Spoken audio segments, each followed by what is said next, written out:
எதேச்சதிகார பாஜக அரசோட மக்கள் விரோத கொள்கைகளையும் தேசத்தின் இறையாண்மையை சிதைக்கும் போக்கையும் வீழ்த்துவதற்காக உருவாக்கப்பட்ட இந்திய அணி சேர்க்கையின் ஒற்றுமையை காக்க வேண்டிய ஒரு முக்கிய கடமை பிரதான எதிர்க்கட்சியான காங்கிரஸுக்கு இருக்கு. ஆனா தில்லியில ஜூன் 8 நடைபெற்ற இந்திய அணியோட தலைவர்கள் கூட்டத்தில் எழுந்திருக்கிற புயல் காங்கிரசின் தற்போதைய செயல்பாடுகள் இந்த வரலாற்று சிறப்புமிக்க கூட்டணியை பலவீனப்படுத்துதோ அப்படிங்கிற நியாயமான சந்தேகம் நமக்கு எழும்புது.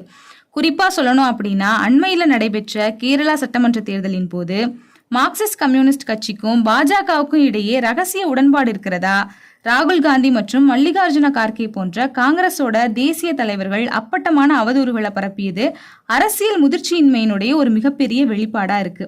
நாடாளுமன்றத்துல முதல் ஐக்கிய முற்போக்கு கூட்டணி அரசு அமைவதற்கும் பாஜகவோட மதவாத அரசியலை நாடெங்கிலும் முறியடிப்பதற்கும் இடதுசாரிகள் தங்களோட கொள்கை ரீதியான நிலைப்பாட்டின் மூலமா ஆற்றிய வரலாற்று பங்களிப்பை ராகுல் காந்தி வசதியா மூடி மறைக்கிறாரு. இடதுசாரிகளோட பாஜக எதிர்ப்பு பாரம்பரியத்திற்கு யார்கிட்ட இருந்தும் சான்றிதழ் தேவையில்லை.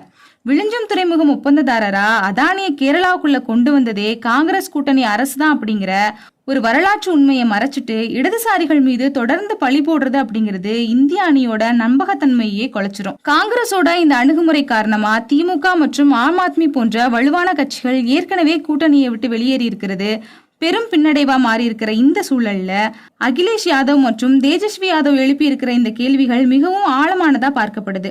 பீகார்ல காங்கிரஸ் தலைவர்களுக்கும் பாஜகவுக்கும் இடையில இருக்கக்கூடிய இந்த ரகசிய புரிந்துணர்வுகள் குறித்து புகார் அளிச்சும் கூட தேசிய தலைமை இதுவரைக்கும் ஏன் நடவடிக்கை எடுக்கல அப்படிங்கிற கேள்விக்கு காங்கிரஸ் நிச்சயமா பதில் சொல்லணும்.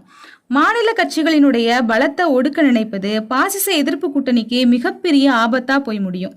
மோடி அரசு மத்திய புலனாய்வு அமைப்புகளை பயன்படுத்தி எதிர்க்கட்சி தலைவர்களை அச்சுறுத்தி முடக்க முயல்ற இந்த இக்கட்டான காலகட்டத்துல காஷ்மீர் முதல் கன்னியாகுமரி வரை இந்திய அணி ஒரே இலக்குடன் பயணிப்பது மட்டும்தான் பாஜகவை வீழ்த்ததுக்கான ஒரே வழியா இருக்கும்.